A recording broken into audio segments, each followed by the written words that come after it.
woo! Oh boy, bad boys. You'd think I learned my lesson from a-hole. This time, the guy was also sort of a delinquent. Oh, who am I kidding? They're all delinquents, and they're all unattractively bald. But for this animation's sake, I'll draw the guy with hair. Fortunately though, I don't actually have a crush on the guy. Unfortunately, I was an easy bully target back then. Actually, bully may be too strong of a word, really. It's more like being excluded, which is a win for us introverts, am I right? Don't worry, now I don't take shit from nobody, and I discovered that I'm actually a shy extrovert. Anyways, we're here to hear about the juicy story. The story of the unlikely friendship between the nerdy little girl and the delinquent bad boy. If I remember it correctly. In my class, there are a bunch of delinquent boys. Of course there are, it wouldn't be school without them. Most of them are Chinese. They were literally the mafia in our class, bro. Like, if school was an RPG, they'd be the mafia. Me? I wasn't close with anyone besides the only 3 Chinese girls in my class. 2 of those girls were also part of the mafia. And when the teacher's not around, it's mafia time. And as fate would deem it, for my year 3 of secondary school, a member of the mafia was assigned to sit next to me. And his name is Lukas. Fake name, by the way.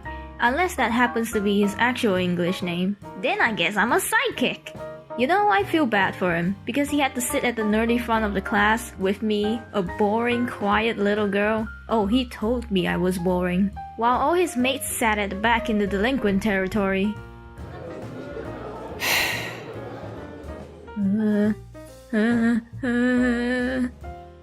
Who are you again? And yeah, that's how it started. We didn't talk that much, but after a few months, we were pretty comfortable friends? Question mark? I mean, we talked more than I did with the other guys. If he had questions, he could just ask me. And if I remember correctly, I helped him answer his English questions. I was considered the English expert.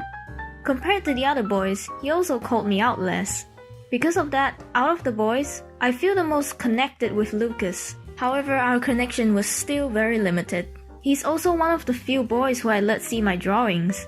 And that's a huge deal, alright? If I show you my drawings, that's how you know you're in my friend circle. At the time, I was a huge fan of Adventure Time. I drew my friends and I as AT characters. I drew my girlfriends, a few guys I know, and Lukas. What hair do you want? I don't know. Whatever looks good. What clothes do you want? Whatever looks good. What weapon do you want? Weapon? What? What are you drawing? I drew his Adventure Time avatar. Terribly. It was terrible. I'm so glad I lost the drawing because I could remember it, and I cannot uncringe. Ugh! Hey, the weapon actually looks cool. Wait, really? This coming from him? At least he didn't tell me to my face that my drawings are bad. Lukas also witnessed my first period. It was at school when I was 15. I know, I'm a late bloomer. That morning was pretty nice though. I was chatting it out with the girls and Lukas for 2 periods. Haha, period. Pun unintended. After that, we walked to the science lab for science class. After almost reaching the lab, my friend hastily comes over and covers my butt. And she whispers into my ear something I never thought I'd hear. You're on your period. I look down and I see this gigantic patch of something that I thought was coffee stain. My school uniform was blue, so the blood looked brown, okay? Anyways, long story short, I got it cleaned up and taken care of with the help of my friend. Thanks, Yuriko. And went back to class. I came back to my seat and I see the 2 mafia girls, tissue in hand, wiping away at my red-stained chair. And Lukas was already sitting in his seat, staring at the chair. He's looking at my period! Oh god. Thinking back now, he's probably the first one to notice the blood. He probably wiped the blood with his finger to check to see if that is blood. And God knows how much blood was on that chair before the girls started cleaning it. So, period. Looks fun. Another cute moment between us happened either in our Chinese class or moral class, I can't remember which. But generally, the Malays and Chinese were separated for their respective classes. Or in other words, all the members of the mafia were congregated into the same small classroom.